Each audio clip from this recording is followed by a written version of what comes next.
from Public Radio. Next, Rethinking Heroes.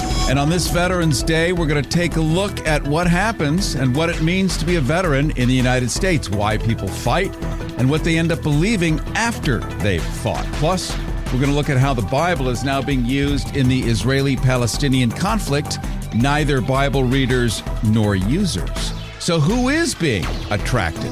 Finally, we speak to a Marine war hero who literally changed the way the military is working today. It's all next on Rethinking Heroes. I've spent a decade taking a bite out of conspiracy theories, unraveling urban legends, and grappling with worldwide top secret issues.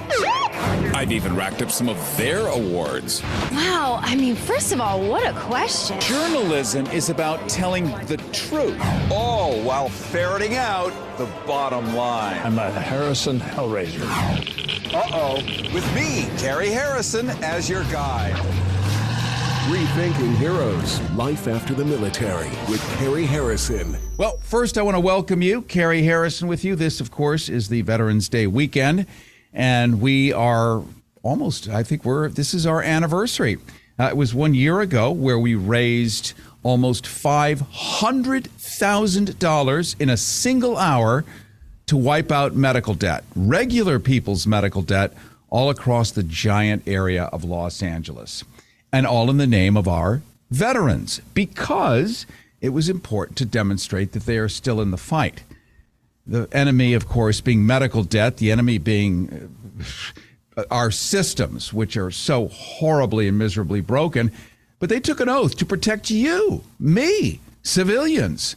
And when we, the civilians, are in debt and crushed and beaten down so low, they showed up and we raised money. And it was an experiment. We'd never done this before, especially on public radio. Afternoon drive time, it was at 5 p.m.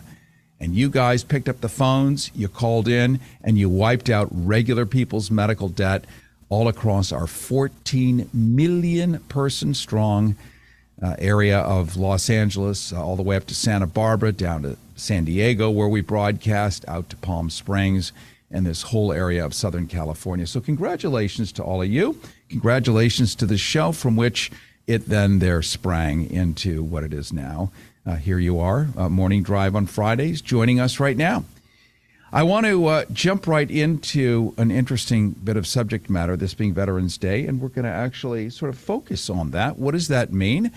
Many of us feel like veterans. We might not have ever provided military service, but God, we have seen it and we have done it. So many of us suffer the same effects, shall we say, of PTSD and other things. And many of us also just wonder what is going on around us. So before we get into not only a Marine war hero who literally changed the way the Pentagon works because he refused a very important order at the time, but to the benefit of tens of millions of people. You're going to meet this guy down the road. We're also going to talk to a former Navy SEAL who realized that it was up to him to not be, in a state of perpetual decay and can't do anything and can't help himself or others. He changed that around for himself. You're going to want to know, what did he do? Because you will relate to it.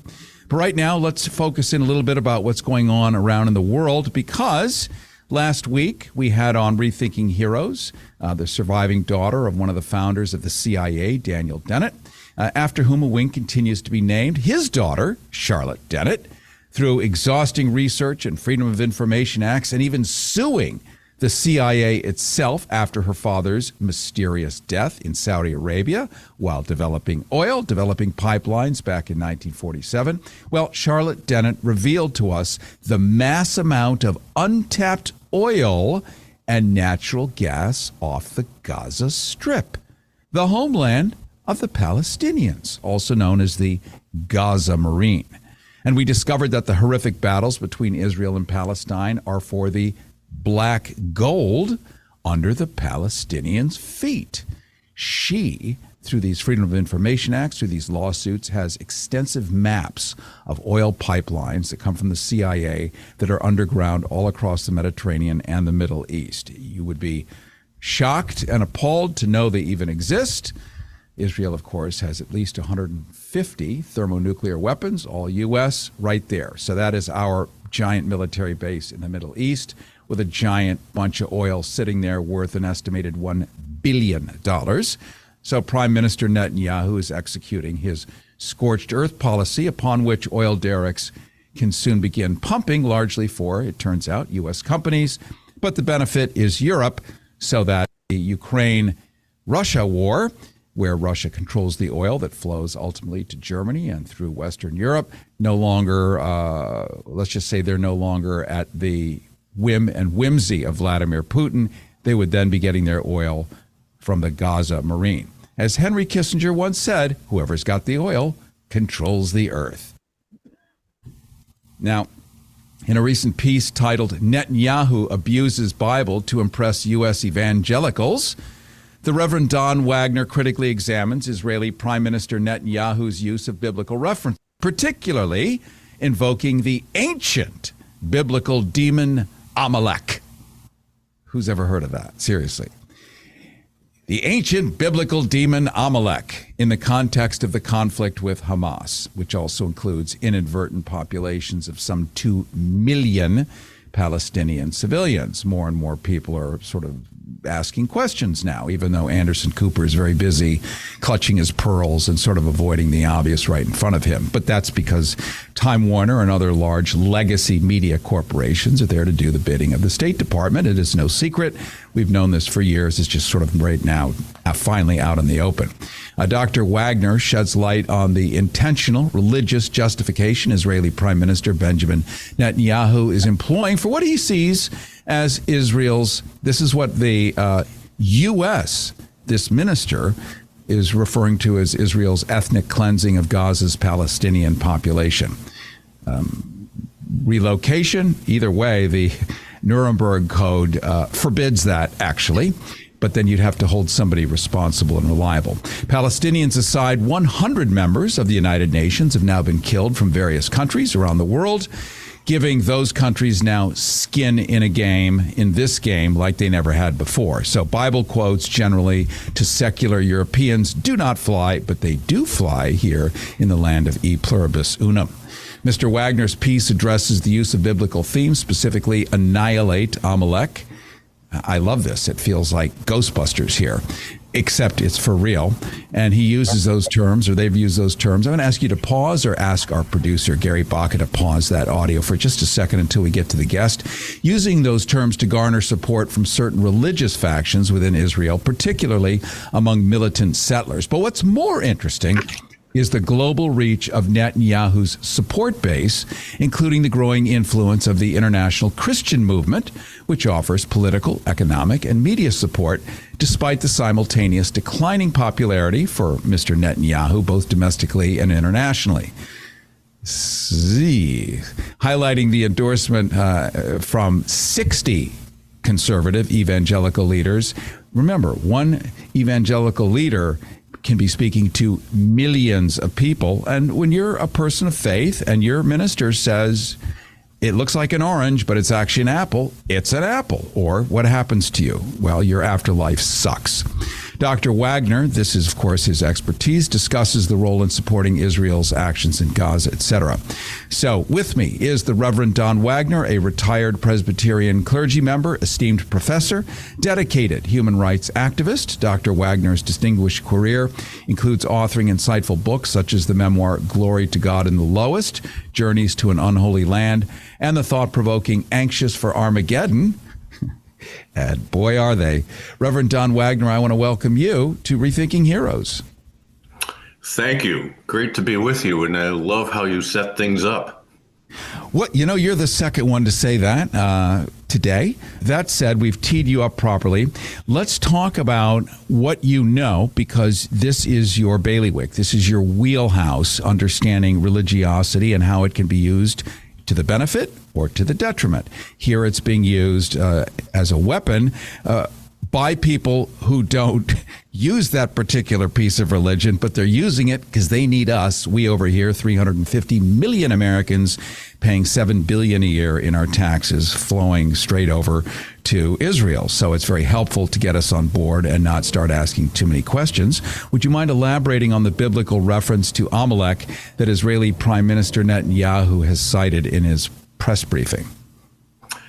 Yes, this was a press briefing, just a week ago. And in it, Netanyahu was basically justifying this ethnic cleansing of Gaza, this war mainly on 2.2 million Gazans. And he threw in this ancient trope of annihilating Amalek. And this goes back to very early when the Hebrew tribe was just coming out of the Sinai after wandering in the wilderness. And there may have been a land dispute, and the tribe Amalek attacked the Hebrew tribe. And as it's recorded in Exodus 15, Moses climbed up on a hill, raised his hand, sent Joshua into the battle, and when Moses' hand was up, the Amalekites were defeated. But then he got tired, and a couple people came and propped his hand up, and they continued, and they defeated the Amalekites. Then there's a verse that says, there will be enmity between the Jewish people, the Hebrew tribe, and Amalekite for eternity. So there it is. So all we have to do is just define who Amalek is now. Right. So this trope has been used for years, annihilate Amalek. And most 90% of the audience in the West had no clue what Netanyahu was talking about. But the settlers and the extreme militant Zionists knew exactly. So Netanyahu is playing to his base in many ways in Israel, the settler groups who are central in this government now, but also Christian Zionists, the followers of John Hagee, and many of the Christian Zionists, not just in North America, but now where it's booming in South America, Brazil, in Nigeria, across Africa. There is a base that knew exactly what annihilate Amalek is. It's wipe out the Palestinians. Amalek is code language for genocide. So this is what you have. In fact, there's one more. I'll just make one more reference. In 1 Samuel, as soon as King Saul is anointed by Samuel the prophet, Samuel gives him a test case. Annihilate Amalek. Kill every man, woman, child, livestock. Annihilate them all, ethnically cleanse them. Saul, however, did his job, but he kept the king alive and kept a little, some cattle and sheep for himself. Saul rebukes him. He didn't do a thorough job of ethnic cleansing. And it says that the mantle of the Lord began to decline with Saul from that point forward. So there you have, it's in Samuel, and it's repeated many other times. But today, this trope, it's, as long as you can delegitimize a population, you can do anything to them. Well, so annihilate Amalek gives biblical justification for genocide. It certainly does, and I appreciate this discussion as we continue to talk to the Reverend Don Wagner, a retired Presbyterian clergy member, esteemed professor, dedicated human rights activist. His distinguished career includes authoring insightful books such as the memoir Glory to God in the Lowest, Journeys to an Unholy Land, and the thought-provoking Anxious for Armageddon.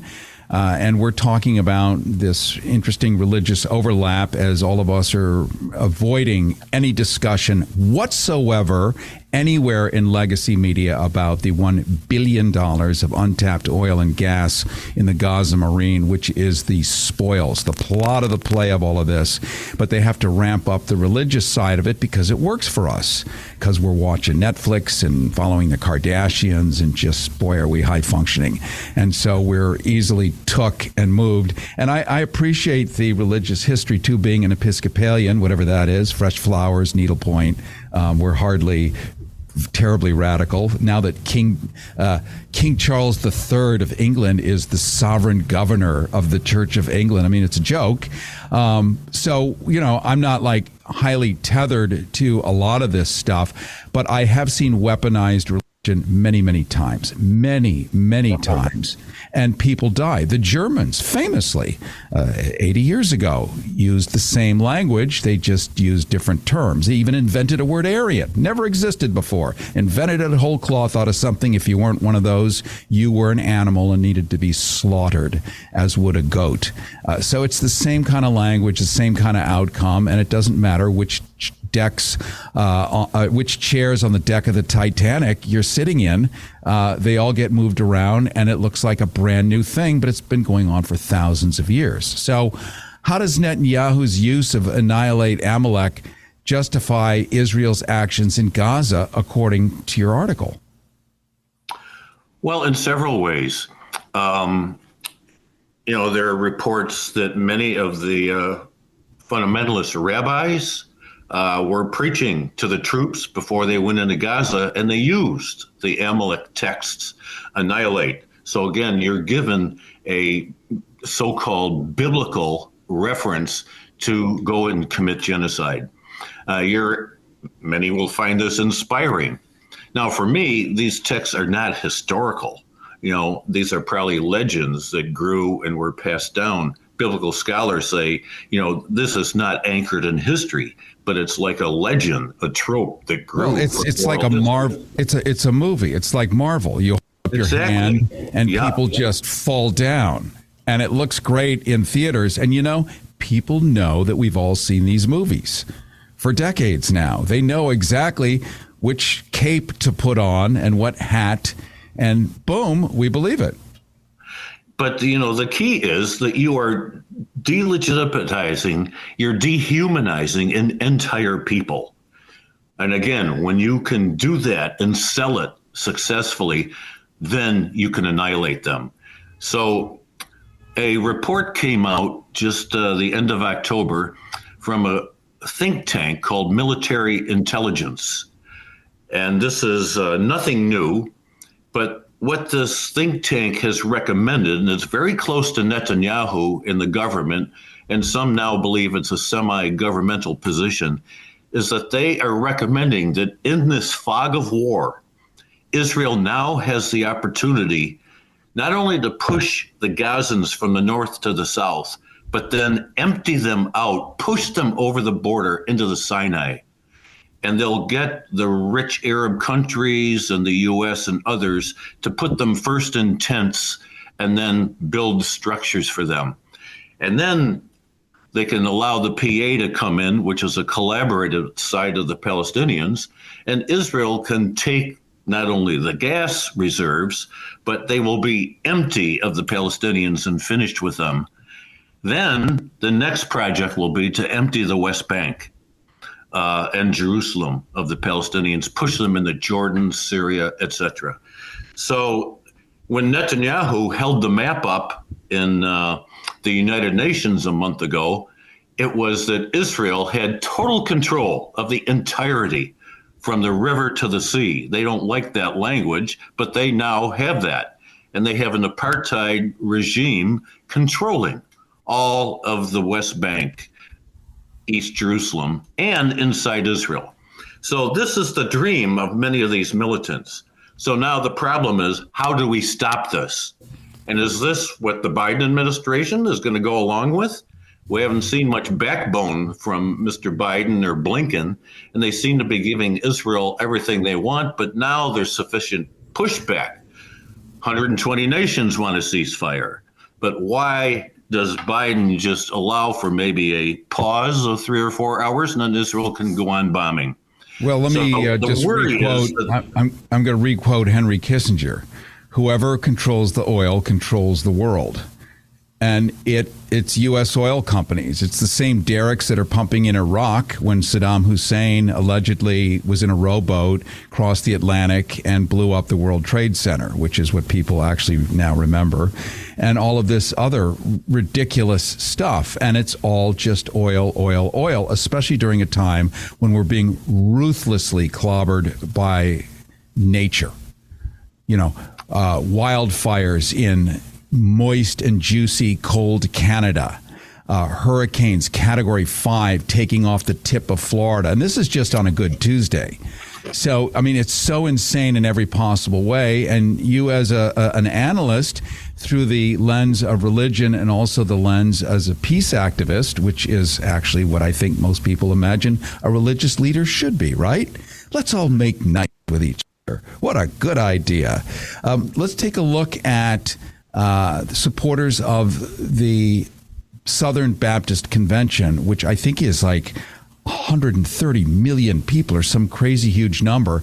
How do they perceive this annihilate Amalek war mentality?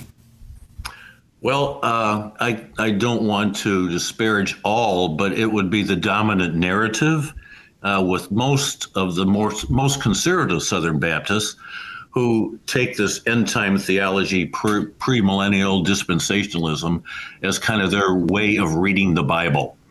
And they would see history moving toward a final confrontation in Armageddon, Megiddo in the valley, with Israel playing the central role. So therefore, we have to prop up and support Israel, right or wrong. So that would be a majority view, but not all. Some Southern Baptists now are pausing and have questions.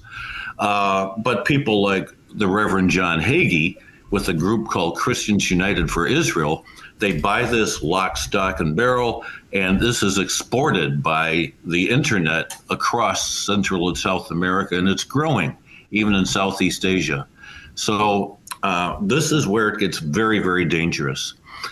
Now, I think a number of evangelicals and the more conservative evangelicals are having problems with this because some of them believe in justice, that all God's children are created equal. And they might remember Jesus saying, in Matthew 25, where were you when my house was bulldozed? Where were you when my hospital and church were bombed?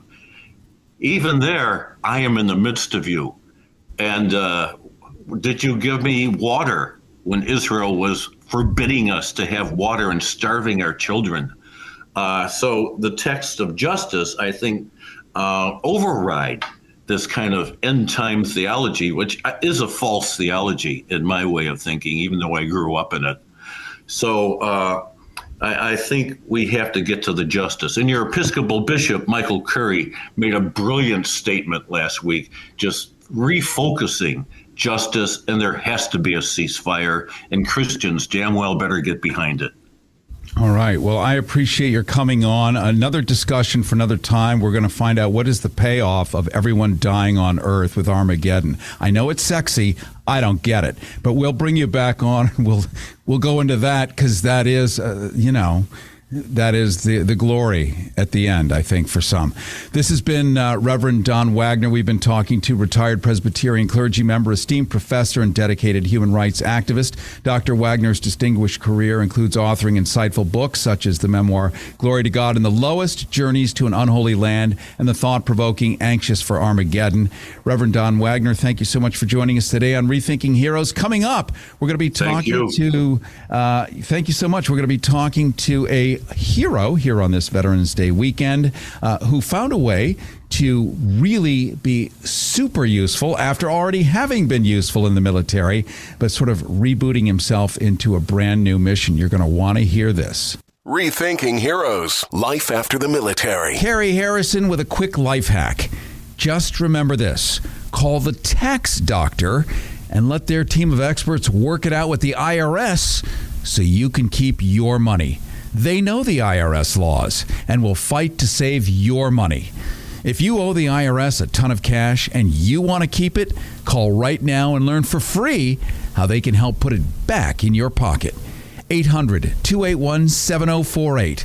800-281-7048. 800-281-7048. 800-281-7048. Rethinking Heroes, Life After the Military. Attention, men. Here's a great way to have more fun in bed and save money. If you want to take something like Viagra, well, they can give you a way to pay as little as $2 a pill. Yep, $2 a pill. Compare that to prices as high as $60 per tablet.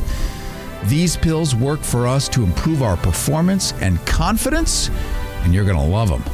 And now for the price of 2 or 3 pills, you can get 50 or more pills for around $100. You're going to save hundreds of dollars off of retail prices, and that's enough to buy your date a nice dinner. Don't pay expensive prices for Viagra. Call now and order 50 or more of our blue pills and pay as little as $2 a pill. Save hundreds of dollars. Call Steelman Pills now for confidential shipping. 800-814-5031. 800-814-5031. 800-814-5031. 800-814-5031. We are in complete control. We are Rethinking Heroes with Cary Harrison. RethinkingHeroes.com. And it is Rethinking Heroes. Cary Harrison with you.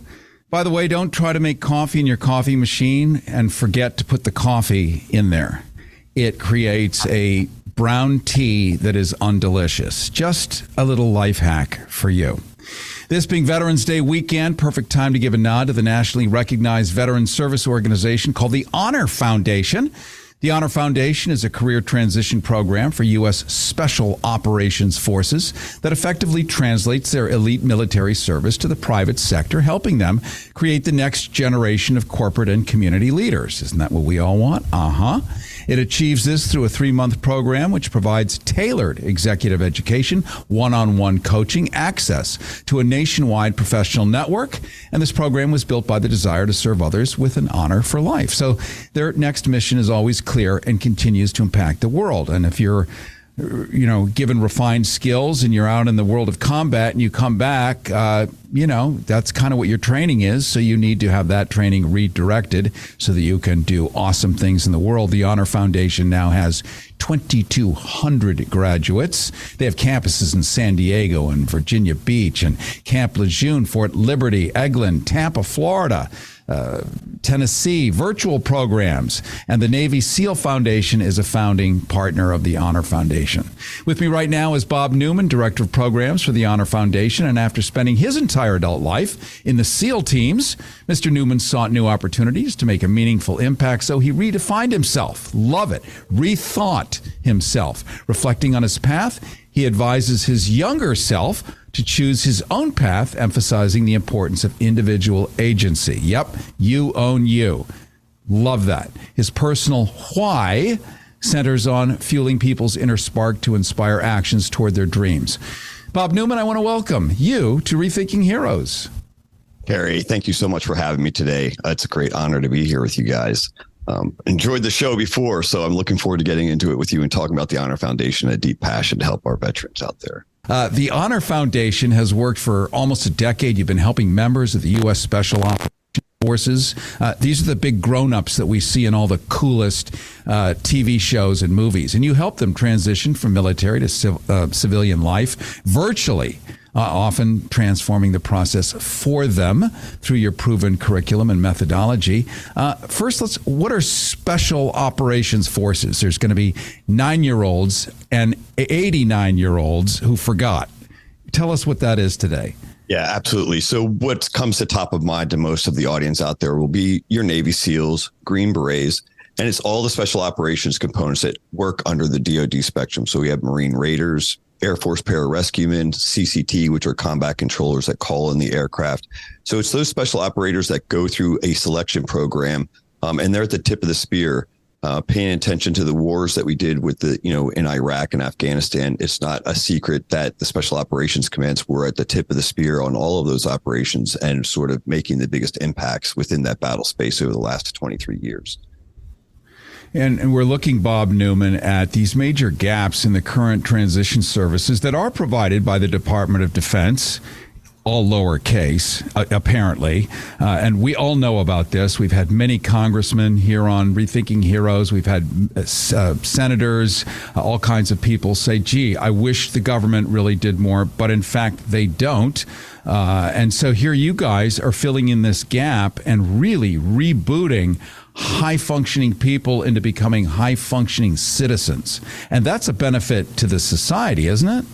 Absolutely. And so I like to say that the military does an adequate job at preparing our veterans for leaving the military, but they do very little for helping them pivot to what their next chapter is going to be like or how to actually be successful in the private sector. So kind of to your point, Cary, is we do see a value add beyond what they're giving as leadership to the corporate America and creating great establishments out there in the private sector. But the mental health aspect of fulfillment we see is critically important. You know, our veterans that are out there lost, alone, and sort of unsure what their next life chapter is going to be are the ones that are highest at risk for some of those mental health issues, including suicide ideation. And we really believe that helping people redefine themselves, as you mentioned on the introduction, is when we go through a selection process in special operations, that oftentimes becomes our identity and our persona. You know, I am a Navy SEAL. That's what I do. That's all I know. I spent my entire adult life in it. So what is going to be next for me? And we help them sort of unpackage and get rid of that military persona, grow from that. You know, that's your foundational strengths. You've got a lot of leadership experience. You've got a lot of soft and hard skills that you learned in the military. But how can we translate that into meaningful, impactful service on the backside when you're in the private sector? And that's what we do. You know, Bob Newman, just to reintroduce you again, a director of programs for the Honor Foundation, spent your life in the SEAL teams, and then you rebooted into being of service at this level. I always wondered or explained, and sloppily as a civilian, I have never done service, but half my friends have, so I have a little bit of insight. But I always wondered, how do you come back? Let's say you're trained to be a hell of a sniper, and I've got a CIA spook friend who said he can take someone out at like half a mile in the rain with squinting one eye. And I'm like, okay, so you come back and you want to be like the greeter at a fancy restaurant. And they say, so what can you do? Well, I could take somebody out at a half a mile in the rain. Next. And so that's what people are truly faced with. Like, we forget that here as civilians. We forget that's what you come back as, with that on your resume. So you guys literally rebuild a resume, a real resume that somebody can work from. Absolutely. So we'll focus on those soft skill acumen. So in the example of a sniper, we're not going to talk about the sniper and the capabilities of executing shots at thousands of yards, right? What we're going to talk about is discipline, analysis, being able to take data and crunch it and have a positive outcome, mission focus, things of that nature. And we have amazing faculty that's experienced in the private sector in resume writing, for a perfect example. And they're very good at helping our veterans translate those specific skills into terms and phrases that are relevant and make it so it's unawkward. As you can imagine, sitting in an interview, if your resume calls out all these military skills that are lost, it's not a very comfortable conversation. Yeah, especially when you're selling high-end Teslas. How do you equate that? And so this is actually quite brilliant, because you're rebuilding a live human with these extraordinary skill sets, but matching them with things that the real world wants and that companies can find value in. So that's a whole separate unit, isn't it? Like matching Tom, who could do this, with blah, blah, blah Incorporated that wants that. Right. And what's interesting, our approach is really intentional about doing a lot of introspective work on the front side. So the first 5 weeks of the program is them focusing on themselves, learning about themselves post-military career. So we start with Gallup Strengths Assessment, where they'll get their 5 predominant personality traits. We use a career leaders assessment that'll give them 15 to 20 jobs or roles in industries that may resonate with them, that oftentimes don't seem like they're aligned with their personalities or those personas. And then we help them unpackage that. And what they recognize is, hey, in the military, I had to live a very linear lifestyle. I had to, do this. I was promoted to that. I had to fit into a structure so that I could have mission success and team dynamics. And now we're helping them figure out that they can make all of their own choices, but we want them to make those choices that are aligned with who they truly and authentically are. And so those first 5 weeks are helping them rediscover and develop who they truly and authentically are without the military uniform on. Well, I appreciate that you're doing this. And how do people follow you and check out what you do?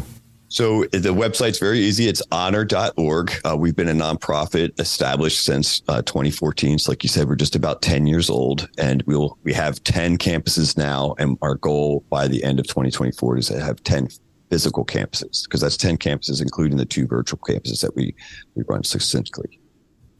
Well, I appreciate what you're doing, and you're helping millions of people who a lot of us haven't met, but that might have been in a bad way and now have a possibility for a better way. So that's honorfoundation.org, honorfoundation.org. We've been talking to Bob Newman, Director of Programs for that honorfoundation.org. After spending his entire adult life in the SEAL teams, he rebooted, and he's now part of this giant solution, something we've all been craving for so long. Coming up, we're going to be talking to Cary, a Marine hero who literally changed the way the Pentagon operates. And you're going to want to hear what he did and how he did it. And that's coming up in a sec. If you're a diabetic, we have great news. You can end the painful finger sticks with a new CGM. Plus, they may be covered by Medicare, Medicaid, or private insurance. If you use insulin or have had hypoglycemic events, you may qualify. Call US Med now to learn more. 800-413-6441. 800-413-6441. 800-413-6441. That's 800-413-6441. Are you nearly maxed out on your credit cards? It doesn't matter if you're using your credit cards for fun or to survive. At the end of the month, your statements come in, and you can either pay them or you can't. If you can't, late fees and interest rates get tacked on. And now you're struggling just to make the minimum payment due. Do you feel trapped? Am I talking to you? Good, because I personally researched some companies that can help you. They may be able to reduce your credit card balances by 50% and stop the late fees. If you qualify, please call our special debt hotline number right now for a complimentary free 5-minute consultation. Deal with your credit card problem now before it gets much worse and put more money back in your pocket. Trust me, I've been there too. Call right now. 800-380-4194. 800-380-4194. That's 800-380-4194. Cary Harrison with you. This is Rethinking Heroes, rethinkingheroes.com, where at the end of every month, we relieve $1 million in medical debt of average people in random cities around the U.S., all in the name of our veterans. Serving, retired, it doesn't matter. People who, as you heard earlier in our news report, sign on that dotted line magically thinking all will be taken care of for the rest of their lives because they're going to sacrifice literally everything on behalf of a government. So we're doing what the government won't. Here on the radio. Remember when radio used to do stuff like this? $1 million giveaways, have a car, have a Harley. And then it stopped. It stopped for 20 years. Well, we have brought that back here on Rethinking Heroes. So just know that is happening. It's going to affect you. It's going to affect your neighbors. It's going to affect people all over the country. And that's just the beginning for sure. Rethinking Heroes, Life After the Military with Cary Harrison. Cary Harrison with you, Rethinking Heroes, rethinkingheroes.com. You can also check us out on Facebook, Rethinking Heroes. Also on Twitter, Rethinking Heroes. Just misspell it for Elon Musk by dropping out the E at the end of Heroes. But, you know, type it in any way. It'll come up certainly on Google one way or the other. You can also see video of this broadcast, including our upcoming guest, Jeff Key, in the next 14 seconds, simply by going to rethinkingheroes.com. Give it about a day. If you're hearing it as a podcast, it's already happened many days earlier. Let me just set this up, tee this up for you, because this guy is very cool. At 34 years old, that was then, ruggedly handsome, still is, 6'4", square-jawed. I didn't write this. Jeff Key joined the biggest, baddest boys club there is, the United States Marines. Key reason he gives for joining, even though he was 6 years past the Marine Corps age cutoff, was like most men, young and old, after the terror attacks of 9/11. Well, he said he wanted to support and defend the Constitution against all enemies, to defend defenseless people, to promote and preserve peace on earth and love of people. Jeff Key grew up in rural Alabama, schooled at the Church of Christ, a one-time child preacher. He's a true believer of God and country first. Jeff Key is also gay. His fearless defense of constitutional principles has made him an extraordinary Marine, combined with his fearless integrity in being who he is. The Showtime Network made a feature-length documentary, Semper Fi, One Marine's Journey, which details this U.S. Marine's journey through his childhood in Alabama, going to war as a Marine, and his life of activism upon his return from Iraq. Jeff is with us now on Rethinking Heroes, live from his home in New Orleans, and we want to welcome you, Jeff Key. Thank you, Cary. Thank you for that. I was thinking, I want to meet this guy. That was a very generous introduction. This is my cat, Whitman. Apparently, he also wants to be involved in the interview. One quick correction before I forget it. I joined in 2000. So I was a Marine for a year when 9/11 happened and not in response. That got out there once on the internet and thereafter. But I was already a Marine when 9/11 happened and didn't join actually in response to 9/11, but just for all the other reasons that I often have listed. I believe in representative government and defending defenseless people. And, I grew up in a culture that said, if not me, then whom? So, I'm happy to be with you. Happy to be back on KPFK. Many years ago, I used to show up around these parts.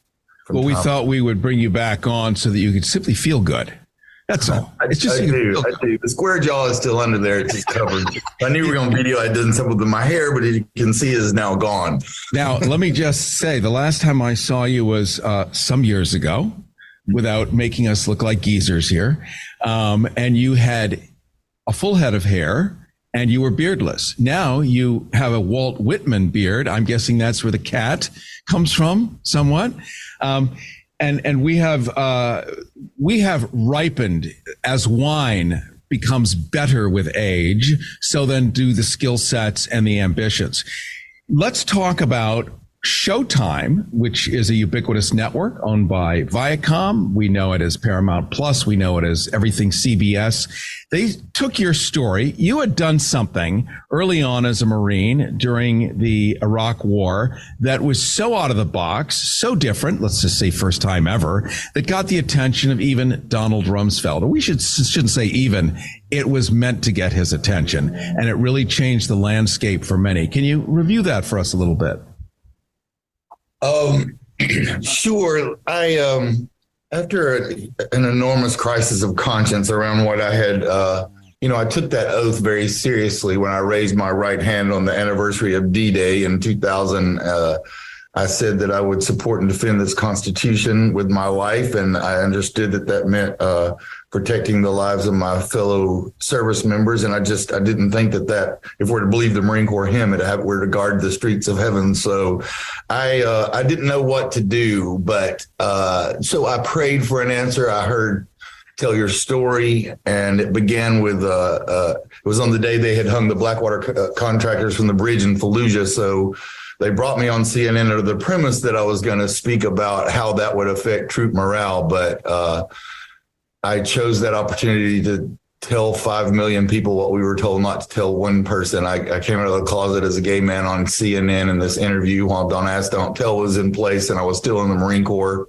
With that act of civil disobedience, I launched my career as an activist so that I could continue to fulfill my oath as I understood it, not really caring, or I didn't know if anybody would even understand what I was doing, but I was not going to go to my grave, whenever that might have been, with, not doing what I believe, what my own morality compelled me to do. So I met this Israeli naval officer. I didn't know he was a stage and film director. He was curious about my experience. After I read my journals, Yuval Hadadi helped me to develop them as this play, The Eyes of Babylon. I toured it all over the place, United States and in Dublin, Ireland, and just in like backwoods Kentucky. I was protested by 300 right-wing Christians who were around the theater when I got there. We did it we did it in Denver during the first Obama. Let me just say you're smiling while talking about that, just so the people. All right. When the right people are mad at you, you're doing the right thing. So we ended up off Broadway in New York. It was a great way for me to open conversations about some of the things that were mentioned earlier on your program today about veteran suicide, and what was working for me was, having put pen to paper and just telling my story. And so for 16 years, I've helped other veterans to do the same. I work with an organization called Warrior Writers to help veterans write not only about the military experience, but just to write. I think a lot of this self-destruction impulse comes when it's just bullets bouncing around on the inside and not being expressed. Showtime, Ida Hallinan was a Peabody Award-winning documentarian who saw she was a producer. She saw the play there on Tamarind in LA, and Vince DiPercio came on as director.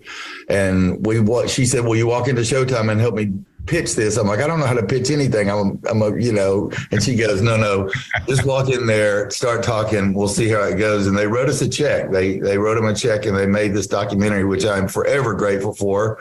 Because maybe you could share that secret of how you walk in and get a check from Showtime. You can just publish that on my private email. I think, if you're as passionate about things as I tend to be, I don't know. I grew up in rural Alabama. We're a passionate bunch of people. And I just, I get choked up thinking about it because I do care so deeply about this country. It's such I travel around the world a lot now, and outside the country, a lot of people have a lot of opinions about America, and we've brought some wonderful things to the planet, and we've done some wildly destructive things. And so I want to, I'm 57. None of us are guaranteed tomorrow. I may be here another 30 years, but in whatever time left, I want to, do what through the play, thousands of people heard my beliefs about the American war policy in Iraq and Don't Ask, Don't Tell, and rights for the disenfranchised in general. And through the movie, millions of people have heard this little country boy bang out his story.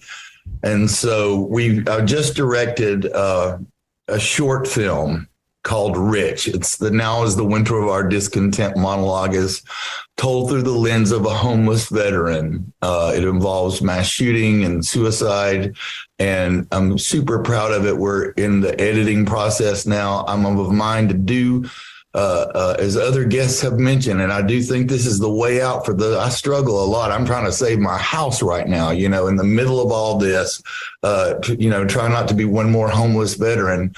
But I want to do this to give away what's been given to me, which is to express through the pen whatever is on the inside. I say this all the time to people in general and to veterans: please don't let your stories die inside you. So with the help of another Marine, Marcus Erickson, we've conceived of this program, borrowing the name from Sean Hughes, the Marine and playwright of Sandstorm. It's called Vet Stage. We're calling it The Vet Stage. And we're going to make this film. We're going to finish this film, Rich, and we're going to help veterans make 10 short films per year. Anybody who wants to get on board with that mission can contact me through the station here on the website. Best way to do that, I'm just going to jump in, would be to go to rethinkingheroes.com, or you can jump on our Facebook page, Rethinking Heroes, or even Twitter, and we'll make sure that gets over to Jeff Key, who we're talking to, by the way, Marine and Iraq War veteran, artist and activist, active in the veterans art movement. And for 16 years, he's led workshops with Warrior Writers, an organization which helps veterans put pen to paper. And with Vet Stage, which has a mission to make 10 short films per year, as Jeff just pointed out, training veterans to work in film and TV. And Jeff, we're going to pause in just a moment, but we are connected now with an organization of 700 military journalists, many of whom cannot get jobs in the commercial world. Why? I mean, talk about discipline. They actually can make deadlines. They show up. You're a Marine. You understand that. In the commercial world, they say, well, what can you do? Well, I went out and I carried a gun and maybe I pointed it at people. And you want to work at the newspaper? Absolutely. I'm like, I can really tell stories. Well, and so here we've got this, it's like Bloomberg or CNBC. We've got 700 of these incredibly high skilled people like you, a Marine, who can do backflips, chew gum, sing a song, and play an accordion. And I'll tell you, Mildred can barely put on her support hose.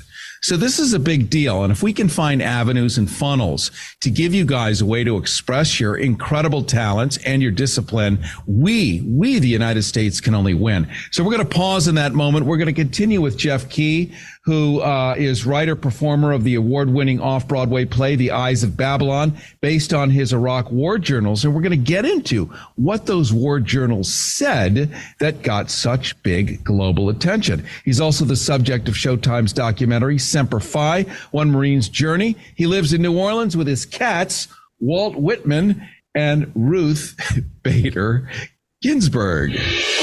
Rethinking Heroes with Cary Harrison. Life after the military. RethinkingHeroes.com. Attention, men. Here's a great way to have more fun in bed and save money. If you want to take something like Viagra, well, they can give you a way to pay as little as $2 a pill. Yep, $2 a pill. Compare that to prices as high as $60 per tablet. These pills work for us to improve our performance and confidence, and you're going to love them. And now for the price of 2 or 3 pills, you can get 50 or more pills for around $100. You're going to save hundreds of dollars off of retail prices, and that's enough to buy your date a nice dinner. Don't pay expensive prices for Viagra. Call now and order 50 or more of our blue pills and pay as little as $2 a pill. Save hundreds of dollars. Call Steelman Pills now for confidential shipping. 800-814-5031. 800-814-5031. 800-814-5031. 800-814-5031. Rethinking Heroes. Life after the military. Cary Harrison with a quick life hack. Just remember this. Call the tax doctor and let their team of experts work it out with the IRS so you can keep your money. They know the IRS laws and will fight to save your money. If you owe the IRS a ton of cash and you want to keep it, call right now and learn for free how they can help put it back in your pocket. 800-281-7048. 800-281-7048. 800-281-7048. 800-281-7048. Cary Harrison with you, Rethinking Heroes, rethinkingheroes.com. We're going to be launching our new website. It's sort of in a static moment right now. It is still the previous iteration, but trust me, our friends at T4 Media and Publishing are doing a bang-up job. So we're going to be unveiling that. In that, you're going to be able to see videos. You're going to be able to read transcripts. You're going to get summaries of the different shows. You're going to be able to research and find who these great organizations are that are doing the good work. And I don't mean just in the world of veterans, which we're focusing on today, but I mean just in the world, period. Because you deserve to have a one-stop shop for all the stuff you need, you worry about. If you want to upskill, tune up. I want to start doing some webinars here where we upskill people. We give them life hacks and tips to become everything from a best-selling author to a better thinker, critical thinking, media literacy, all the stuff that has sort of fallen by the wayside and is no longer taught in schools. No longer taught in schools. So now it's us on these radio stations willing to do this stuff and not a Kardashian story, which is how you get paid. I don't get paid because I don't do Kardashian stories. That's my option. Get paid, don't get paid. I'll take the don't get paid. Do something else. Bag groceries, whatever it takes. Because all we have, and my ancestors, having signed the Declaration of Independence against King George III, having come over on the Mayflower, my other ancestors, having written the Constitution and signed it, I really believe in it. I think it is an awesome instrument. And whatever it takes to try to keep that alive and not let it get overthrown or storming the Capitol as if it were the Bastille while dressed as an elk. This stuff is anathema to me. It would be an allergy to Ben Franklin. And listen, he liked to have fun, trust me. But that, not fun. So there's a lot of sickness here, and we can cure it together. I'm going to finish the Jeff Key interview in another form. You'll find it available as a stream on Facebook. Or you can go to rethinkingheroes.com or somewhere else, because there's much more to say with him, but I don't want to cut him off due to the clock, because we actually have done a very full show today. But I want to thank you for having joined me, and I want to thank every brave radio station that carries this kind of product. I mean, we brought on a Presbyterian minister who laid out how the Bible is being used to weaponize millions of Americans to do something that they actually probably wouldn't do on their own. But let somebody else do it, close your eyes, and put your hand over your head. And all of this stuff that you wouldn't ordinarily hear, because these guys are not going to be brought on CNN ever. Ever. When was the last time you saw Noam Chomsky on CNN? Go ahead. I'll wait. Nobody likes dead air, and there'd be way too much of it. I think you get my point. So that's why we're here, doing the good work, bringing out the real heroes. And sometimes the heroes don't look like what we were trained they would look like. I was trained John Wayne as a hero. Why? He's an actor. Yes, he plays. He plays. Then there's people who do. And there are so many heroes whom we have yet discovered, and we're going to bring them right in front of you. Change makers, thought leaders, cool people, brave people, so that you get your game upskilled and upgraded, because that's the least we can do for you. Cary Harrison with you. This is Rethinking Heroes, rethinkingheroes.com, and I very much look forward to hanging out with you next week. Rethinking Heroes with Cary Harrison. Life after the military. RethinkingHeroes.com. Copyright Audiences United, LLC. All rights reserved.